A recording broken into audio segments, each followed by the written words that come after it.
नमस्कार. कधीकधी असं वाटतं ना की आपलं आयुष्य आणि निसर्गाचा ताळ यात काहीतरी ताळमेळच नाहीये. बरं, आज आपण आयुर्वेदाच्या एका अशाच प्राचीन खजिन्याबद्दल बोलणार आहोत, दिनचर्या.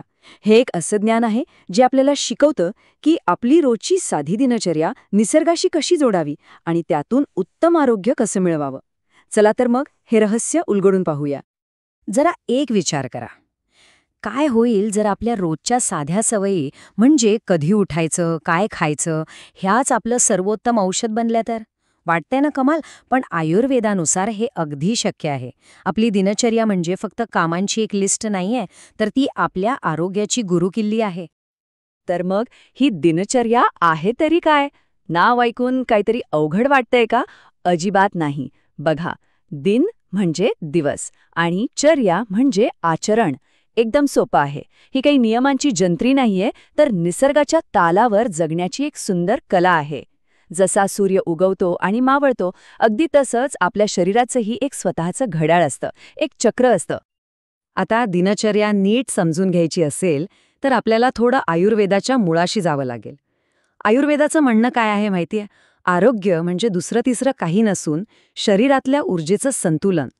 आणि हेच संतुलन साधण्याचा राजमार्ग म्हणजे दिनचर्या.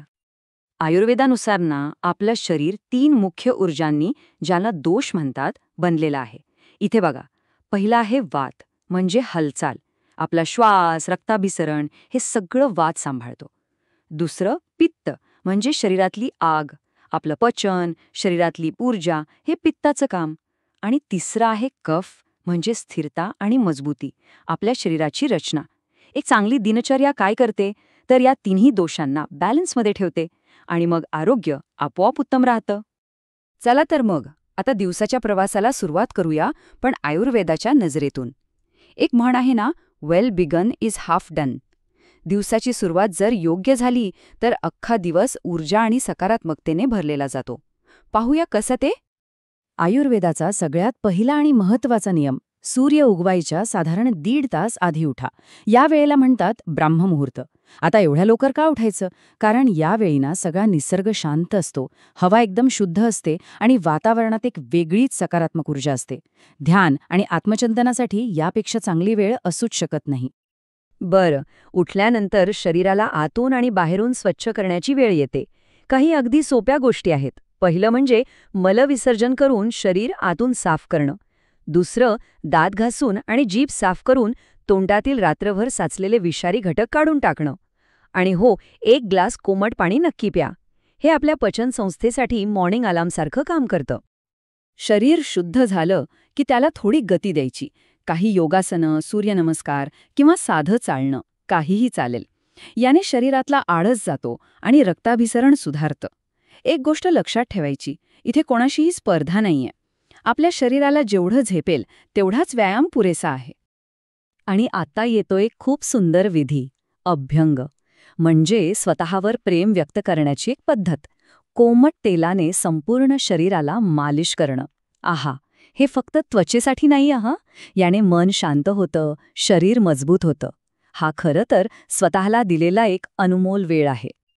सकाळची तयारी झाली, आता शरीराला इंधन देण्याची वेळ आलीये. आयुर्वेदात एक खूप महत्त्वाची गोष्ट सांगितली आहे. आपण काय खातो यापेक्षाही महत्त्वाचं आहे की आपण कधी आणि कसं खातो. आयुर्वेदात ना अग्नी हा शब्द खूप महत्त्वाचा आहे. अग्नी म्हणजे आपल्या पोटातली पचनशक्ती. जसा यज्ञकुंडातला अग्नी समिधा जाळून ऊर्जा तयार करतो, तसाच हा पोटातील अग्नी आपलं अन्न पचवून शरीराला शक्ती देतो. आणि जर हा अग्नी प्रबळ असेल तर आरोग्य उत्तमच राहणार. जेवणाची वेळ सुद्धा निसर्गाच्या घड्याळाशी जोडलेली आहे. दुपारी साधारण 12 ते 1च्या दरम्यान जेव्हा सूर्य बरोबर डोक्यावर असतो, तेव्हा आपला हा पाचक अग्नी पण सर्वात शक्तिशाली असतो. म्हणूनच दुपारचं जेवण हे दिवसातलं सर्वात पौष्टिक आणि भरपेट असावं. आणि याच्या अगदी उलट, सूर्य मावळल्यावर आपला अग्नी मंदावतो. म्हणूनच तर रात्रीचं जेवण नेहमी हलकं आणि पचायला सोपं असावं, नाही का? दिवसभर काम झालं, धावपळ झाली. आता शरीराला आणि मनाला शांत करून विश्रांतीसाठी तयार करण्याची वेळ. अख्ख्या दिवसाच्या धावपळीनंतर मनाला आणि शरीराला शांत करणं खूप गरजेचं आहे. त्यासाठी काही सोपे उपाय आहेत, जसं की झोपण्याच्या 1 तास आधी मोबाईल, टीव्ही सगळे स्क्रीन्स बंद. पायांच्या तळव्यांना थोड्या कोमट तेलाने हळूवार मसाज करणं. या छोट्या छोट्या गोष्टी आपल्या मेंदूला सिग्नल देतात की आता आराम करण्याची वेळ झाली आहे. फक्त किती तास झोपतो यापेक्षा कधी झोपतो हेही तितकंच महत्त्वाचं आहे. आयुर्वेदानुसार रात्री 10 ते पहाटे 2 हा जो वेळ आहे ना, ह्यात आपलं शरीर स्वतःची दुरुस्ती आणि साफसफाई करण्याचं महत्त्वाचं काम करतं.